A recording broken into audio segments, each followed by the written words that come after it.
خبر شامل کرتے ہیں ملسی سے ہمارے بیورو چیف محمد ایوب اصغر سے۔ سٹی پریس کلب کی ایک پروقار تقریب کا انعقاد کیا گیا جس میں منتخب عہدیداروں کو ان کے عہدے کو چارج دیا گیا۔ اس تقریب کا انعقاد میاں غوث اقبال اور بلال نظامی کی کاوشوں سے ممکن ہوا، جنہوں نے سٹی پریس کلب کے انتخابات کو شفاف اور منصفانہ طریقے سے مکمل کرنے میں اہم کردار ادا کیا۔ تقریب کے دوران نگران باڈی نے اپنی ذمہ داریاں نئے منتخب صدر کیسر ممتاز اور جنرل سیکریٹری میاں محمد جاوید عزیز کے حوالے کی۔ اس موقع پر تمام نو منتخب عہدیداران اور ممبران کو ان کے عہدوں کے نوٹیفیکیشن باقاعدہ طور پر دیے گئے۔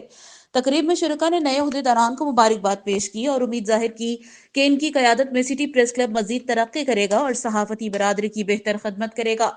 میاں غوث اقبال، بلال نظامی، احسن صدیقی منتخب صدر کیسر ممتاز خیرپوری اور جنرل سیکریٹری جاوید عزیز نے تقریب سے خطاب کرتے ہوئے کہا کہ انتخابات کا شفاف انعقاد سٹی پریس کلب کے اتحاد اور مضبوطی کی عکاسی کرتا ہے۔